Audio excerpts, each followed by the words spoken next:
Oke, puji nama Tuhan. Saudaraku sekalian, saya akan melanjutkan khotbah saya minggu kemarin ya. Jadi minggu kemarin saya berkhotbah, ya temanya itu adalah tentang percaya ya, tentang percaya dan lalu saudaraku sekalian, ya kita telah bahas poin yang pertama yaitu ya kepada siapa kita percaya itu akan sangat menentukan ya, sangat menentukan keberhasilan yang bisa kita capai, keberhasilan bisa kita peroleh di dalam kehidupan kita. Nah, saudaraku sekalian, saya mau review sebentar. Nah, ketika kita berkata tentang percaya, saudaraku sekalian, kita berbicara tentang sesuatu yang sangat luar biasa di dalam kehidupan kita. Ketika kita berbicara tentang percaya, sebenarnya kita berbicara tentang kekuatan ya, iman, kekuatan Tuhan yang dahsyat yang Tuhan taruh di dalam kehidupan kita. Nah, saudaraku sekalian, ya ketika kita ya percaya kepada Tuhan, maka kita akan melihat keberhasilan di dalam kehidupan kita. Ya, nah, saudaraku sekalian perhatikan, ketika Tuhan memberkati kita, ketika Tuhan memberikan keberhasilan kepada kita, perhatikan. Kita harus mengerti bahwa keberhasilan yang Tuhan berikan kepada kita itu bukan hanya sekedar ya dinikmati oleh generasi kita. Artinya apa?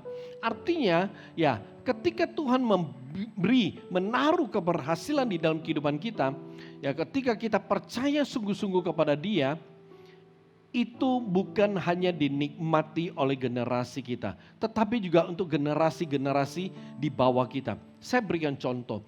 Saudaraku sekalian, ketika Tuhan memberkati Abraham, ketika Tuhan ya menaruh keberhasilan di dalam kehidupan Abraham, perhatikan, itu bukan hanya dinikmati Abraham, tapi keberhasilan ya yang dinikmati Abraham itu turun kepada Ishak, turun kepada Yakub, turun kepada Yusuf.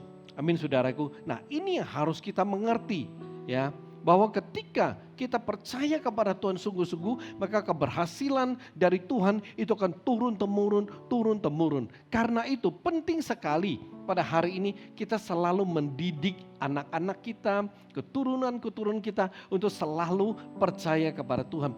Sungguh-sungguh percaya. Amin. Karena kepada siapa kita percaya itu akan menentukan keberhasilan kita. Nah, saudaraku sekalian, ketika kita berbicara tentang percaya, perhatikan, itu berarti kita melepaskan ego kita. Kita melepaskan hak kita melepaskan keinginan kita melepaskan kehendak kita. Ya, ketika kita berbicara tentang percaya, saya berikan contoh. Saudaraku sekalian, ketika kita ya cari dokter, kita pasti percaya kepada dokter tersebut. Oke? Jadi ketika kita percaya kepada dokter tersebut, ya apa yang dikatakan dokter tersebut atau obat apapun yang diberikan kepada kita, ya kita makan, kita minum, ya. Kenapa? Karena kita percaya kepada Dia. Karena kita percaya kepada Dia, maka semua obat yang diberikan dokter tersebut kita minum dengan disiplin, maka kita sembuh. Amin saudaraku sekalian, ya. Atau contohnya, saudaraku sekalian, ketika mobil kita atau kendaraan kita rusak. Nah, ketika kita bawa ke bengkel, ya, maka kita percaya pada montir tersebut. Oleh sebab itu ketika dia bongkar kita punya mesin, dia bongkar kita punya, ya mungkin ya kita punya berbagai ya onderdil yang ada di dalam mobil kita nggak pusing. Kenapa? Karena kita percaya kepada ya montir tersebut. Karena kita nggak protes kan. Ya kita nggak akan percaya, ngapain, kenapa kamu bongkar ini, kenapa kamu bongkar itu. Karena kita percaya, maka kita ya melepaskan hak kita, ego kita, keinginan kita serahkan, kita percaya. Dan kita tahu-taunya mobil kita udah selesai, udah bagus. Atau contoh kita ke restoran. Saudaraku sekalian, ketika kita ke restoran, kita pesan makanan, ya kita percaya penuh kepada makanan yang disajikan oleh restoran tersebut. Ya, kan nggak mungkin ketika kita pergi restoran kita pesan makanan kita tanya dulu ya ke chefnya. Ini sayurnya, dagingnya belinya di mana? Dicuci nggak ya? Ada virus nggak ya? Lalu masaknya gimana ya? Garamnya berapa banyak? Minyaknya berapa banyak? Kan kita nggak pernah tanya begitu. Kalau kita pergi ke sana, kita percaya kepada apapun yang disajikan kita makan. Amin saudaraku. Ya itu yang saya maksud dengan percaya. Jadi ketika kita percaya kepada Tuhan, kita melepaskan hak kita, ego kita, keinginan kita, kehendak kita. Udah, pokoknya kalau kita percaya, kita serahkan penuh. Kita serahkan penuh. Nah, itu saudaraku sekalian, ketika kita bisa percaya Tuhan seperti demikian, ya, maka kita akan melihat bagaimana kuasa Tuhan, kemuliaan Tuhan itu nyata di dalam kehidupan kita dengan cara yang luar biasa. Ya, oleh sebab itu kalau hari ini kita percaya, kita berkata kita percaya kepada Tuhan, udah, jangan lagi kita melibatkan ego kita. Jangan kita melibatkan hak kita. Oh. Kalau kita udah percaya pada Tuhan, kita nggak perlu ikut ngatur-ngatur Tuhan lagi. Ya, kita nggak perlu ngarahin Tuhan, nanti berkati saya melalui ini ya, melalui itu ya. Nggak perlu. Amin saudaraku sekalian. Ya, jadi ketika kita percaya kepada Tuhan, kita mesti percaya cara seperti ini. Lepaskan keinginan kita, lepaskan kehendak kita. Udah, serahkan penuh kepada Tuhan. Itu artinya percaya kepada Tuhan. Amin. Oke, saya mau lanjutkan yang kedua, poin yang kedua ya dari tema percaya. Poin yang kedua adalah kepada siapa kita percaya akan membuat kita ya dipimpin serta terpimpin dengan baik dan berhasil. Kita baca satu bagian firman Tuhan. 1 Petrus pasal yang kedua ayat ke-6, sebab ada tertulis di dalam kitab suci, sesungguhnya aku meletakkan di Sion sebuah batu yang terpilih, sebuah batu penjuru yang mahal. Dan siapa yang percaya kepadanya tidak akan dipermalukan. Ini berbicara tentang Yesus. Oke. Nah, saudaraku sekalian, adalah hal yang lumrah sekali ketika kita mempercayai sesuatu, ya, kita pasti ya akan mempertahankan. Jadi maksudnya sesuatu yang kita anggap benar, kita pasti akan mempertahankannya mati-matian. Amin saudaraku. Ya, jadi saya pernah melihat orang itu, ada orang sedang berargumen, ya, berargumen. Kenapa mereka bisa berargumen? Saudaraku sekalian, masing-masing, ya, ketika mereka mempercayai sesuatu, ya, sesuatu yang mereka anggap benar, maka mereka akan berusaha untuk mempertahankannya. Ya, jadi kita melihat ketika dua orang itu berargumentasi, itu karena mereka masing-masing mempertahankan apa yang mereka anggap benar. Nah, itu adalah hal yang saya katakan wajar, lumrah, ya, wajar saudaraku sekalian. Ya, nah, di dalam dunia ini ada dua bentuk kepercayaan, oke? Jadi perhatikan, bukan kepercayaan, jenis-jenis kepercayaan itu banyak. Tapi saya berbicara tentang ada dua bentuk kepercayaan. Satu, yang pertama adalah kepercayaan yang salah. Kedua adalah kepercayaan yang benar. Kepercayaan yang salah itu seperti apa? Kepercayaan yang salah itu adalah percaya kepada hal-hal yang seperti asumsi, ya, persepsi, opini. Ya. Kenapa saya berkata bahwa ya, percaya kepada asumsi, persepsi, opini itu adalah sesuatu yang salah. Karena asumsi itu adalah dugaan, perkiraan. Jadi ketika kita mempercayai sebuah dugaan atau sebuah perkiraan, itu tidak objektif. Itu hanya dugaan. Oke? Atau ketika kita percaya pada persepsi kita. Persepsi itu adalah tanggapan terhadap sesuatu atau pengertian. Ya, itu juga tidak objektif. Atau kita percaya kepada opini kita. Opini itu pendirian atau kita punya pendapat. Nah, perhatikan, ketika kita percaya pada pendirian kita, saya katakan, pendirian kita itu juga kadang-kadang tidak sempurna, tidak objektif. Oleh sebab itu saudaraku sekalian, ketika kita mempercaya hal seperti ini, maka hal-hal ini akan memimpin hidup kita. Amin. Apa yang kita percaya, maka itu akan memimpin hidup kita. Jadi kalau kita percaya pada asumsi, persepsi, opini diri kita, maka hal seperti ini akan memimpin kehidupan kita. Ya. Nah, perhatikan, saya berikan contoh saudaraku sekalian. Ya. Nah, di dalam Alkitab, Saul itu punya kepercayaan salah, ya, yaitu ya, dia percaya pada asumsi, ya. Di dalam 1 Samuel 13:13, Saul itu memakai asumsinya, ya. Dia berkata bahwa rakyat itu akan meninggalkan aku. Ya, maka aku ambil inisiatif membakar korban. Padahal dia tidak boleh bakar korban. Itu mesti imam atau nabi Tuhan yang baru boleh membakar korban. Oleh sebab itu dia membela diri di depan Samuel. Dia berkata, ya karena rakyat akan meninggalkan saya. Kenapa dia berasumsi? Karena memang dia melihat ada ya beberapa orang, ada orang-orang mulai meninggalkan dia. Sedangkan orang Filistin sudah berkumpul, mereka mau berperang. Jadi saudaraku sekalian, karena dia melihat, dia berasumsi. Padahal saat itu tidak semua rakyat meninggalkan dia. Ya, nah karena Saul itu selalu berasumsi, maka asumsi itu kemudian memimpin hidupnya. Akhirnya apa yang terjadi? Dia dilengserkan, digantikan Daud. Ya, nah atau saya berikan contoh lain, Petrus, saudaraku sekalian, Petrus juga demikian, dia percaya pada sesuatu yang salah. Ketika Yesus mau ditangkap di Taman Getsemani, ya, Petrus bertindak seturut dengan persepsi dia, saudaraku sekalian. Ya, dia bertindak seturut dengan ya dia punya pengertian, oh Yesus mau ditangkap, gue bela. Dia keluarkan, dia punya pedang dan kemudian menetakkan telinga salah satu hamba daripada imam besar. Namanya Malkus, bukan Markus ya, tapi Malkus. Ya. Dan apa yang terjadi? Karena dia pakai persepsinya hanya Yesus tegur dia, sarungkan pedangmu. Ya. Dia percaya pada hal yang salah, dia bertindak yang salah, hanya dia kena tegur. Atau contoh, anak terhilang, saudaraku sekalian. Anak terhilang, dia memakai opininya, dia minta warisan. Ya, dia minta warisan, dia pakai opini, dia minta warisan. Ya, kenapa?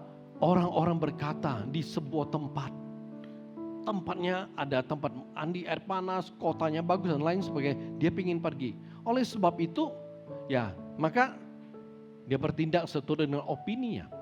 Dia minta warisan. Dia jual dan dia pergi. Apa yang terjadi? Saudaraku sekalian, akhirnya dia jatuh miskin. Hilang semuanya, uang harta habis.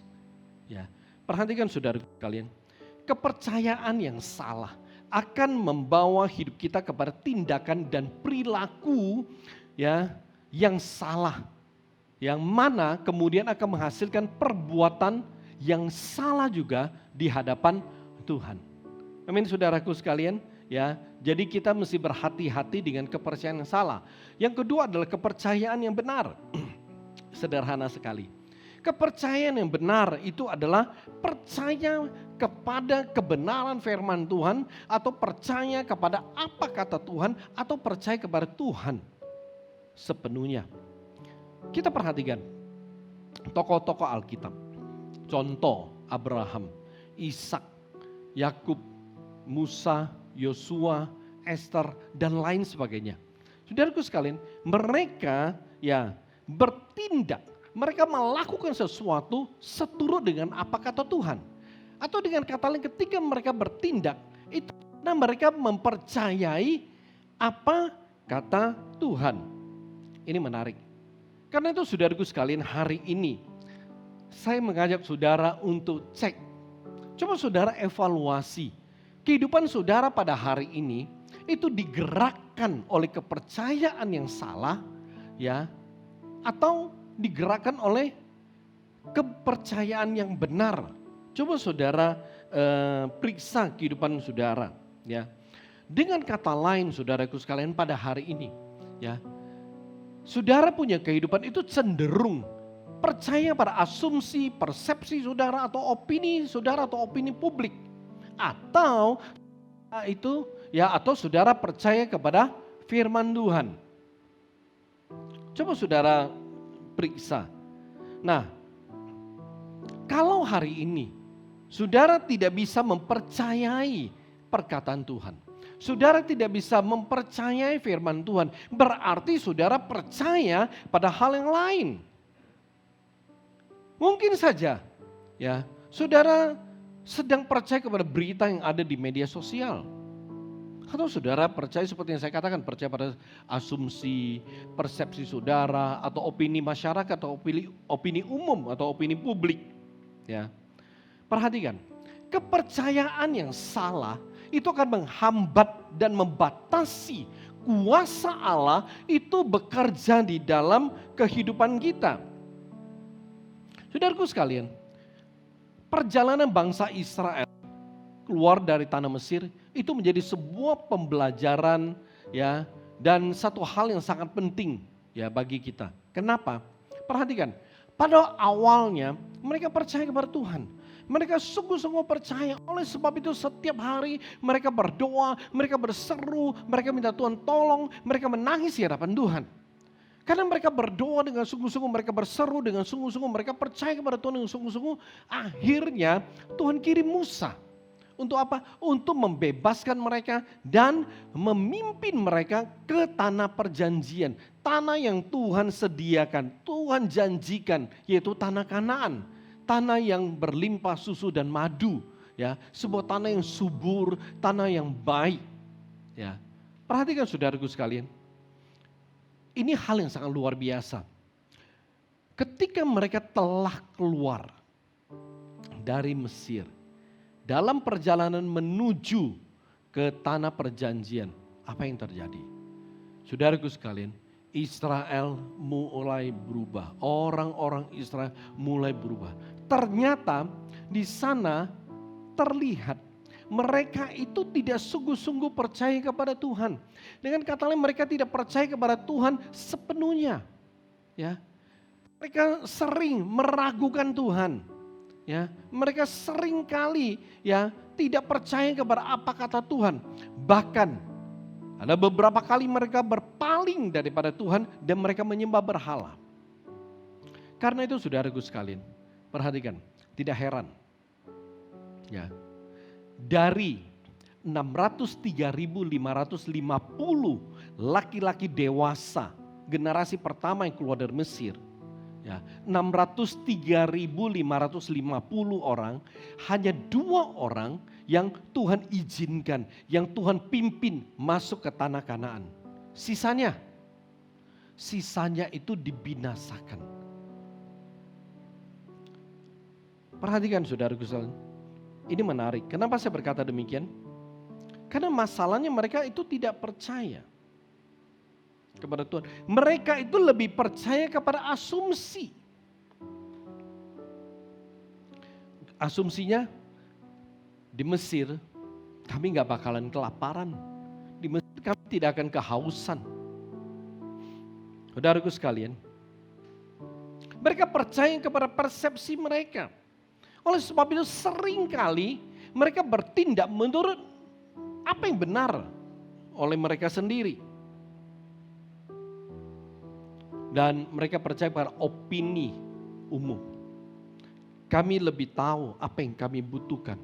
Oleh sebab itu mereka sering bersungur-sungur saudaraku sekalian. Ya. Karena mereka percaya, ya, karena mereka percaya kepada asumsi, ya, persepsi dan opini mereka, akhirnya hal-hal inilah yang kemudian memimpin kehidupan mereka. Saya berikan contoh. Bilangan 13 ayat 31 sampai dengan 33. Tetapi orang-orang yang pergi ke sana bersama-sama dengan dia berkata, kita tidak dapat maju menyerang bangsa itu karena mereka lebih kuat daripada kita. Juga mereka menyampaikan kepada orang Israel kabar busuk tentang negeri yang diintai mereka. Dengan berkata, negeri yang telah kami lalui untuk diintai adalah suatu negeri yang memakan penduduknya. Dan semua orang yang kami lihat di sana adalah orang-orang yang tinggi-tinggi perawakannya. Juga kami lihat di sana orang-orang raksasa, orang enak yang berasal dari orang-orang raksasa. Dan kami lihat diri kami seperti belalang. Dan demikian juga mereka terhadap kami. Jadi saudaraku sekalian perhatikan. Ketika mereka sampai di depan tanah Kanaan, sebelum masuk, Musa mengirim 12 pengintai untuk mengintai negeri tersebut. Perhatikan, ya, Saudaraku sekalian, sebenarnya jarak Mesir ke tanah Kanaan itu pendek. Apa yang terjadi? Ketika mereka masuk 40 hari pulang 12 orang. 10 orang melaporkan seperti yang kita baca. Oke. Mereka melaporkan hal-hal yang tidak enak didengar, ya. Perhatikan. Karena mereka dipimpin oleh asumsi, persepsi, dan opini. Itu menjadi salah satu yang membuat mereka gagal masuk ke tanah perjanjian. Perhatikan, mereka percaya kepada apa yang mereka lihat. Wah, di sana orangnya gede-gede. Itu asumsi mereka, kita gak bakalan menang. Di sana tuh penduduknya itu adalah memakan manusia. Kita bisa habis. Mereka bermain dengan persepsi mereka. Saudaraku sekalian, apa yang terjadi? Kita itu di hadapan mereka tuh kayak belalang. Kita kecil, mereka lihat kita juga kayak lihat belalang. Mereka membiarkan opini mereka memimpin mereka. Saudaraku sekalian, mereka membuat keputusan atau percaya kepada apa yang mereka lihat, apa yang mereka dengar. Tetapi Yosua dan Kaleb, mereka berkata apa? Enggak, itu tanah Tuhan janji untuk kita. Tuhan pasti akan menyertai kita, Tuhan pasti kasih kita kemenangan. Perhatikan saudaraku sekalian, ya, tidak heran. Kenapa Yosua dan Kaleb bisa masuk ke tanah Kanaan? Karena mereka percaya kepada apa kata Tuhan. Mereka percaya penuh kepada Tuhan. Sedangkan orang-orang Israel, laki-laki dewasa yang tadi saya katakan 603.548 orang itu. Mereka percaya kepada asumsi, persepsi, opini mereka. Mereka percaya pada hal yang salah. Karena itu mereka bertindak dan perbuatan mereka sesuatu yang salah di hadapan Tuhan. Mereka dibinasakan di padang gurun. Tapi Yosua dan Kaleb, dua orang ini percaya pada hal yang benar. Percaya pada firman Tuhan, dia pegang apa kata Tuhan, dia pegang janji Tuhan. Akhirnya itu yang Tuhan lakukan, Tuhan pimpin mereka masuk ke tanah Kanaan. Jadi saudaraku sekalian, perhatikan. Ini contoh yang sangat sederhana. Apa yang kita percayai, itulah yang akan memimpin hidup kita dengan baik dan membawa kita kepada keberhasilan. Oke? Apa yang kita percayai, siapa yang kita percayai. Karena itu kita perlu jelas hari ini saudaraku sekalian. Ya, kita berkata, oh saya orang Kristen, saya percaya kepada Tuhan. Oke, kalau kita percaya kepada Tuhan, bentuk kepercayaan saudara seperti apa? Karena kalau kita berbicara percaya, kita akan melepaskan hak kita loh. Kita akan melepaskan ego kita. Kita akan melepaskan keinginan kita. Kita akan melepaskan kehendak kita. Kalau kita berkata kita percaya kepada Tuhan, udah. Kehendak Tuhan yang jadi. Keinginan Tuhan yang jadi. Tapi masalah kita berkata kita percaya kepada Tuhan. Tapi seringkali keinginan kita bermain, ego kita bermain. Nah, kita merasa hak saya kok. Saya mau melakukan apapun hak saya. Kita berkata kita percaya pada Tuhan. Tapi seringkali kita tidak berada di dalam bentuk percaya yang sebenarnya. Saudaraku sekalian. Ya, seperti contoh kita memberikan sesuatu kepada orang. Ya, kita berkata bahwa kita mempercayakan sesuatu kepada orang. Ya, ketika kita kasih, namanya memberi, menyerahkan, ya kita serahkan, ya udah kita lepas. Tapi seringkali adalah ketika kita menyerahkan, kita masih pegang. Kita berdoa kepada Tuhan, Tuhan, aku serahkan masalahku, usahaku, anakku. Kita berkata kita menyerahkan, tapi kita masih pegang loh saudaraku. Kita tidak serahkan penuh kepada Tuhan. Sama. Coba kita periksa. Kalau kita berkata kita percaya kepada Tuhan. kepercayaan kita itu apakah sebuah bentuk penyerahan total? Ya, seperti yang saya kasih contoh. Kita pergi ke restoran, kita percaya kepada apapun disajikan. Ya, pokoknya kita ke restoran, kita pesan makanan, kita tunggu makanan keluar, kita makan. Kita percaya kepada apa yang disajikan. Kita nggak periksa dulu, wah senter dulu atau apa, lihat dulu, membesar dulu, cek dulu, wah ya ada virus atau enggak gitu loh. Ya, itu Pak, itu mungkin pelayan yang bawain, kita berkata sebelum bawa saya sini gua antigen dulu. Kan nggak begitu saudaraku. Nangkap kan? Kita percaya penuh.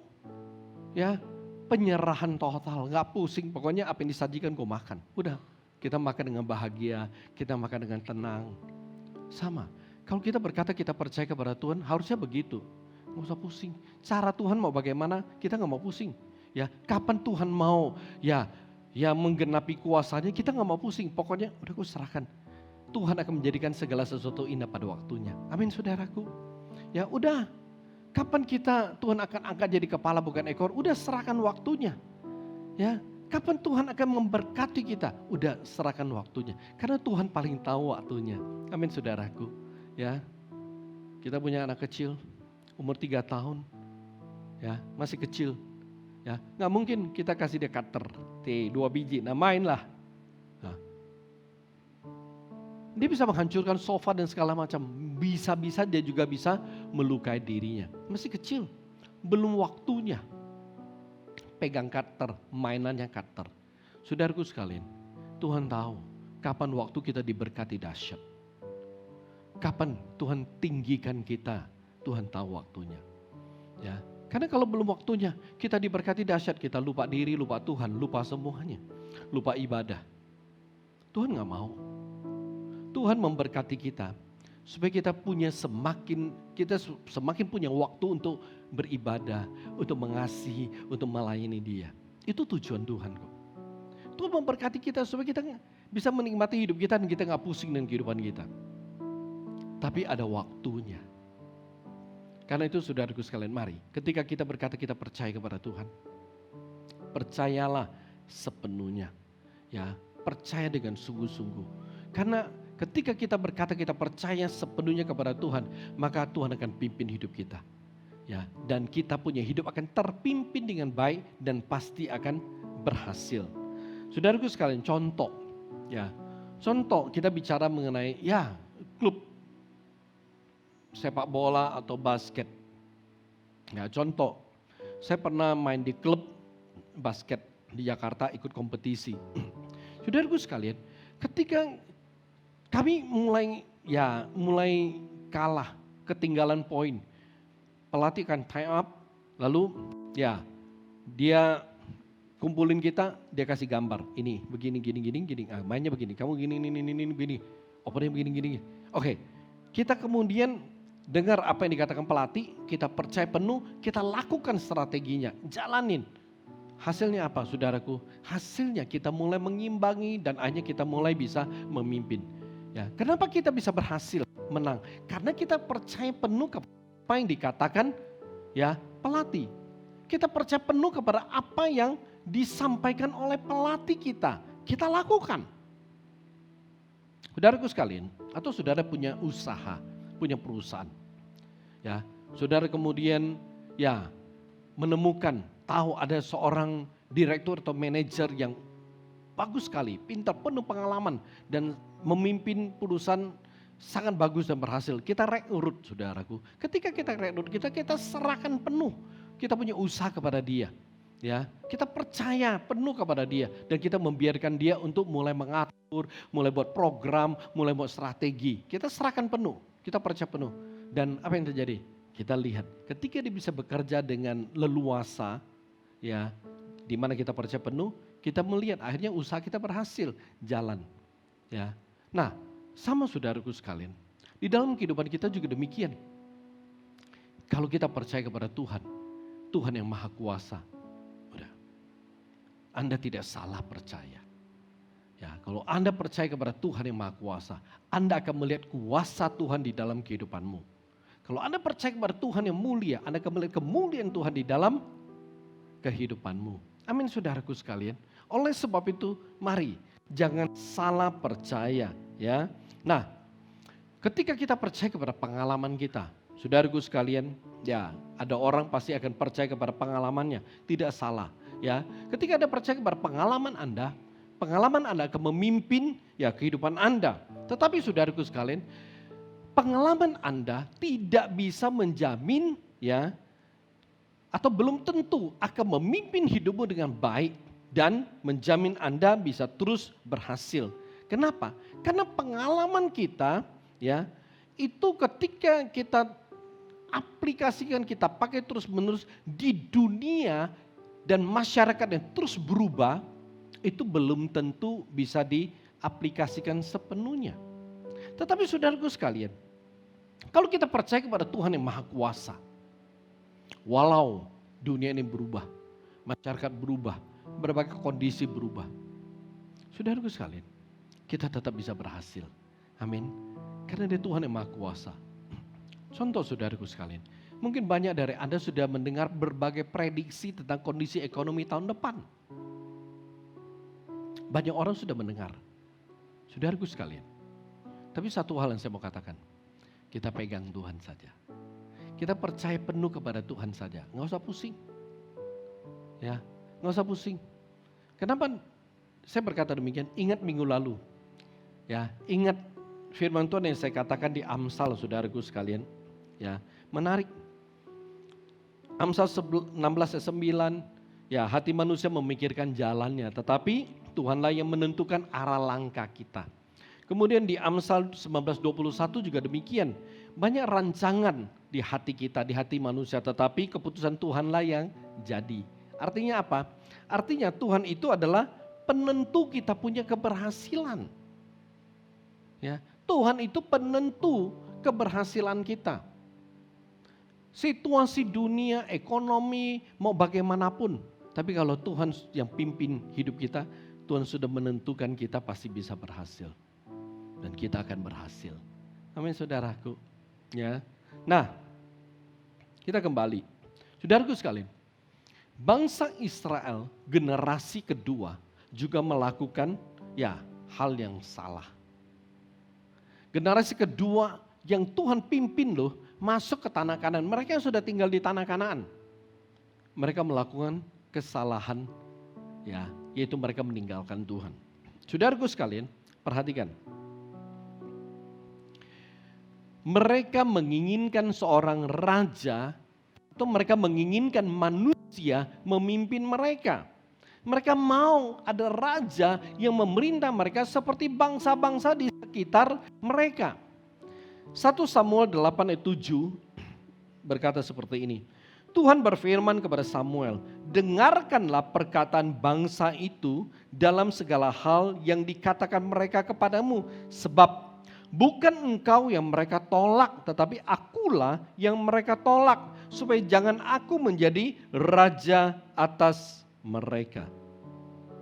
Saudaraku sekalian, bangsa Israel memilih untuk percaya pada manusia dan menyerahkan hidup mereka dipimpin oleh manusia. Mereka memilih raja pertama, Saul. Tetapi apakah lebih baik? Enggak lebih baik, saudaraku. Hasilnya ya tidak lebih baik. Kenapa? Karena begitu mereka dipimpin seorang raja, mereka tidak bisa menikmati hasil ladang mereka 100%. Mereka tidak bisa menikmati hasil tanah mereka 100%. Kenapa? Karena mereka masih bayar pajak. Begitu hasil ladangnya itu ada, bayar pajak ke raja. Hasil ternaknya yang didapat, bayar pajak ke raja. Bukan hanya itu, anak laki-laki mereka diambil menjadi tentara.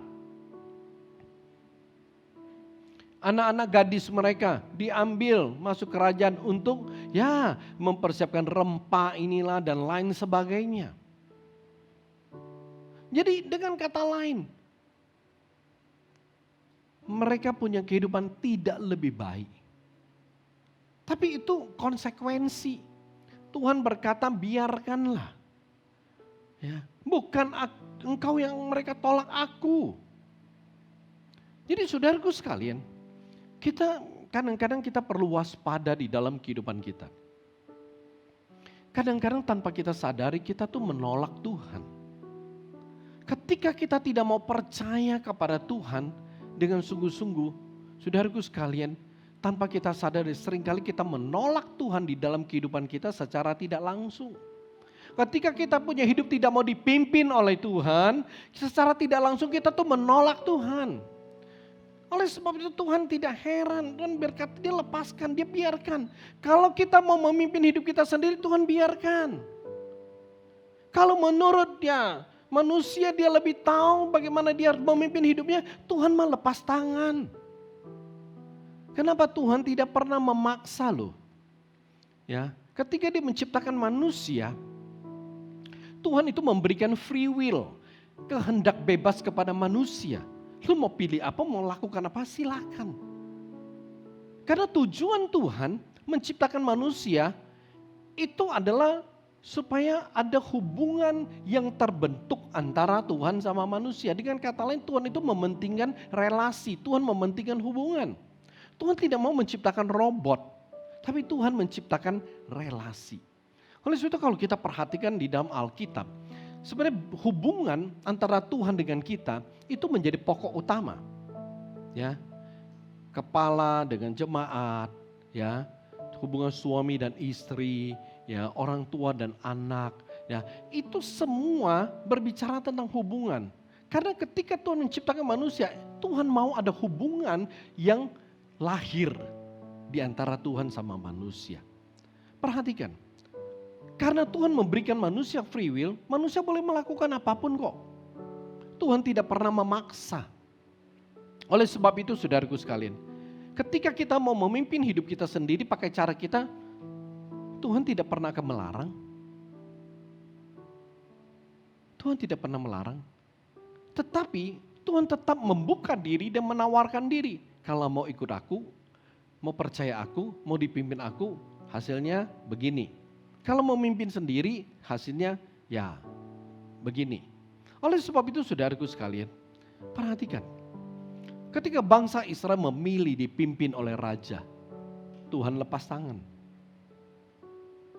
Apa yang terjadi? Mereka menderita tapi mereka gak bisa memberontak. Berapa banyak keluarga yang kehilangan anak karena perang? Tapi itu kenyataannya.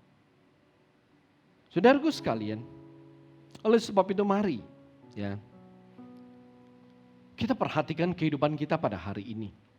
Kalau kita sungguh-sungguh percaya kepada Tuhan, maka hidup kita itu kan dipimpin serta terpimpin dengan baik oleh Tuhan. Dan Tuhan itu akan menuntun kita kepada keberhasilan. Sederhana saudaraku. Kenapa? Karena ketika Tuhan memimpin kita, Tuhan itu akan bawa kita ke rancangannya. Oke? Saya percaya kita sebagai orang tua, kita pasti sudah punya rencana ketika kita punya anak. Kita paling tidak kita sudah punya planning. Saya itu maunya anak saya bagaimana. Saya percaya rata-rata orang tua mau anaknya dia hebat, pinter, ya pandai. Pasti. Oleh sebab itu kita didik anak kita dengan baik. Ya. Kita merasa bahwa mungkin aku gak punya banyak waktu, aku kurang, aku les. Karena itu gak heran saudaraku, ya anak kita begitu menurut kita sudah waktunya kita mulai kasih les. Les sekolah, ya ada cewek kasih les nari, balet lah, musik lah, gambar lah, bahasa lah banyak. Ya, laki juga les, mungkin ada les gambar, les sport, olahraga, ya les renang, banyak ya. Oleh sebab itu kadang-kadang sedari kecil anak kita punya perjuangan tidak kalah dengan kita saudaraku. Amin. Jangan merasa seringkali kita marah anak, tahu nggak? Dedi babi itu kerja keras. Saudara tahu nggak dia juga kerja keras. Karena kita kasih les 1, 2, 3, 4, 5, 6, 7, 8, banyak di les. Mesti sekolah, mesti les. Dia juga punya perjuangan yang sama, hanya dia gak bisa jawab doang. Mungkin Nggak kepikir, belum kepikir. Coba kalau dia pikir, emang Dedi Mami doang berjuang, gue juga berjuang. Gue mesti belajar ini, belajar itu, belajar. Coba kalau bisa berargumen, saudaraku. Amin, saudaraku. Ya, kita pasti punya planning, mau anak kita jadi hebat, kita kasih les, habis-habisan. Ya, kita kerja mati-matian, kita kasih les habis-habisan, dianya juga mati-matian belajar. Ya, jadi siapa yang bahagia kita tidak tahu. Ya, yang jelas anak kita belum tentu bahagia. Ya, anak kita pintar, seringkali orang tua kita bahagia. Orang tua bahagia. Dan banyak orang tua nggak sadar, ya, dia bahagia di atas penderitaan anaknya, saudaraku. Saya tidak mesalahkan orang tua, saya tidak mau persalahkan orang tua. Hanya ya mungkin sedikit membuka wawasan. Oke, saudaraku sekalian, kita kembali. Tapi kalau kita percaya kepada Tuhan, Tuhan tahu rancangan terbaik untuk kita. Amin, saudaraku. Dia tahu. Oleh sebab itu ketika kita percaya kepada Dia, Dia akan pimpin kita kemana? Ke rancangan yang baik. Kalau kita nggak tahu, saudaraku, jujur, besok apa yang terjadi kita nggak tahu. Apalagi 3 hari kemudian, apalagi seminggu, apalagi sebulan. Kita nggak tahu apa yang bakalan terjadi. Amin, saudaraku. Tetapi Tuhan tahu apa yang terjadi besok. Minggu depan, bulan depan, tahun depan, Tuhan tahu apa yang bakalan terjadi, ya, di dalam kehidupan kita. Sama, saudaraku, mudahnya seperti ini. Ya, sekarang kan Google Map atau GPS itu sudah sangat umum. Sama, ya. Kalau kita buka GPS, oke, ya. Kita buka GPS, kita mau ke tempat Sun Plaza contoh, kita bisa lihat jalannya, yang macet di mana, ini di mana, kita bisa lihat yang jelas. Sama, Tuhan melihat hidup kita juga seperti melihat GPS. Tuhan tahu kok, ya, jalan mana, apa yang terjadi, Dia udah tahu semua. Kita nggak bisa lihat ke depan, Tuhan lihat dengan jelas, seperti kita lihat GPS. Karena itu, saudaraku sekalian, ya, kita mesti rindu, mau hidup kita dipimpin oleh Tuhan. Karena kalau Tuhan pimpin hidup kita pasti nggak salah. Ya, tapi kalau kita memimpin hidup kita sendiri, ya, kita hanya mungkin menduga, memperkirakan, ancang-ancang, coba-coba. Karena kita nggak tahu sebenarnya apa yang terjadi. Mari saudaraku sekalian, rindukan hidup kita itu bisa dipimpin oleh Tuhan. Untuk dipimpin oleh Tuhan, saudara mesti percaya kepada Tuhan. Ya, kepada siapa kita percaya, maka hidup kita pasti akan dipimpin dan terpimpin dengan baik dan ya membawa kepada keberhasilan. Amin, saudaraku. Ya, karena itu pastikan kepada siapa Anda percaya hari ini. Percaya kepada asumsi, persepsi, opini Anda, atau percaya kepada orang lain, atau Anda percaya kepada Tuhan. Pastikan. Dan ketika Anda percaya, ya ingat penyerahan penuh. Ketika Anda berkata Anda percaya pada Tuhan, itu sama sekali Anda mesti lepaskan ego, hak Anda, keinginan Anda, kehendak Anda. Amin. Ya, percaya penuh, pokoknya udah secara total. Saya katakan hidup seperti ini, itu adalah sebuah hidup yang sempurna. Jangan khawatir masa depanmu. Tuhan tahu kok keinginan hatimu. Tuhan tahu ya kerinduan hati kita. Sebenarnya ya Tuhan telah berkata, apa yang tidak pernah kita lihat dengan mata kita, apa yang kita nggak pernah dengar dengan telinga, bahkan apa yang nggak pernah timbul dalam hati kita, Tuhan telah sediakan. Bagi siapa? Bagi orang-orang yang mengasihi Dia. Artinya bagi orang-orang yang sungguh-sungguh percaya kepada Tuhan, Tuhan sediakan semuanya. Bayangkan, apa yang kita belum lihat, apa yang kita belum dengar, apa yang belum ada di dalam hati kita loh. Ya seringkali yang ada di dalam hati manusia karena dia melihat. Amin. Ya, kita melihat sesuatu, seringkali itu menjadi ide yang membangkitkan keinginan untuk memiliki, keinginan untuk merasakan, keinginan untuk menikmati. Ya, apa yang kita lihat, apa yang kita dengar akan menentukan apa yang kita inginkan. Tetapi Alkitab berkata luar biasa. Apa yang kita belum pernah dengar, belum lihat, belum pernah ada dalam hati kita, itu Tuhan telah sediakan loh. Bayangkan, sayangnya Tuhan sama kita. Bayangkan kemahakuasaan Tuhan yang kita sembah, kita percayai. Amin. Oleh sebab itu, percayalah dengan kepercayaan yang benar. Amin. Kita tundukkan kepala.